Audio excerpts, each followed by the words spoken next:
But the RBA governor is pretty clear. He talks about the wage issue as a risk factor, potentially significant risks. The Treasurer won't have a bar of it. And then you hear from others like Tony Burke in the government. The rhetoric is all about talking up wages. Is that sustainable, do you believe, over the next year or so?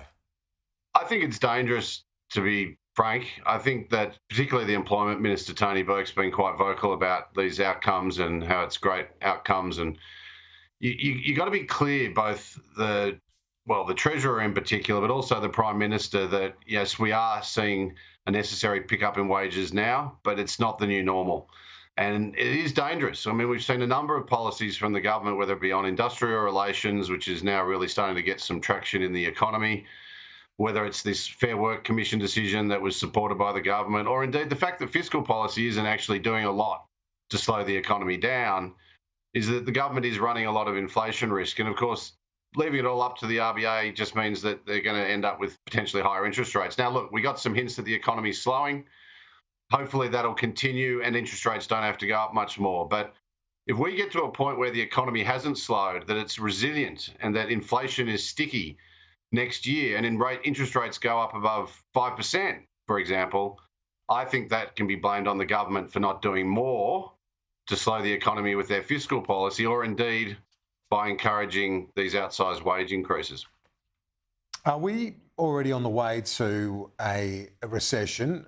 First of all, you look at the prospect of a per capita recession, which looks likely in the short term, and then potentially a technical recession as well. What's your read?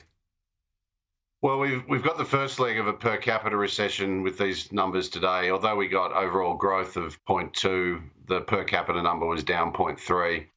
The annual growth in per capita GDP is only at 0.3. I mean, not much has to go wrong for that annual figure to go negative. Indeed, we get another weak GDP figure for the quarter we're in now, and we'll have that per capita recession. That's I don't think the big deal. I think it is largely reflecting the fact that we've had a surge in population and a slowing economy.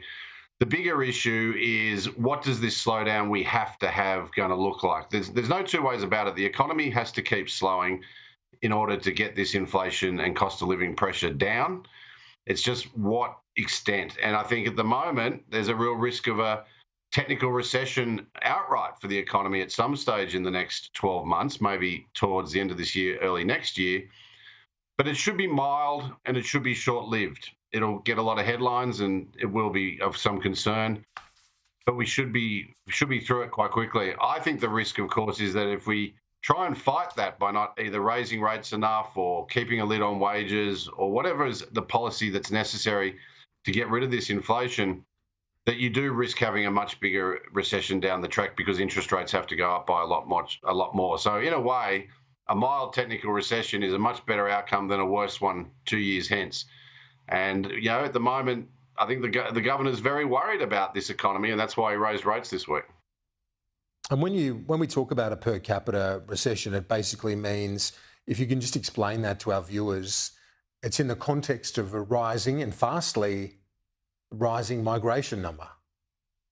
Yeah, well, economic growth is essentially the population growth, but plus what all of us do in terms of productivity. And we're getting very sort of skinny economic growth at only 2% over the last year, and we've got about 2.3% population growth. So what it's telling us is that the economy per person is actually shrinking, which is a proxy for everyone's living standards going backwards. But I think that's quite obvious given that real wages are falling and it's tough. It is a tough environment out there.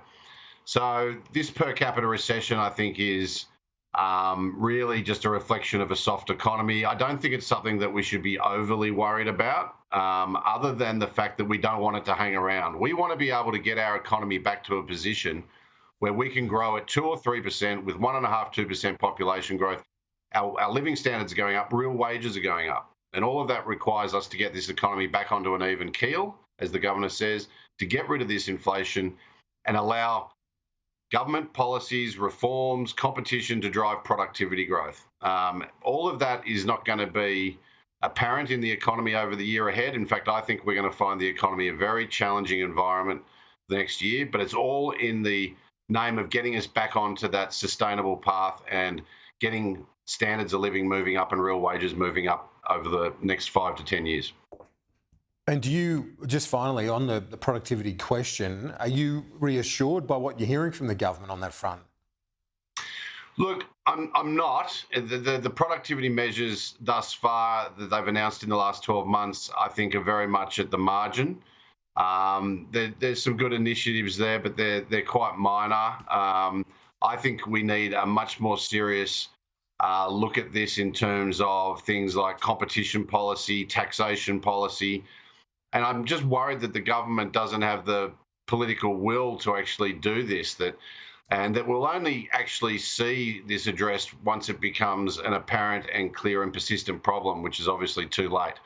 So I think there more can be done, and I don't think hoping that things will return to normal or that productivity growth will improve is enough.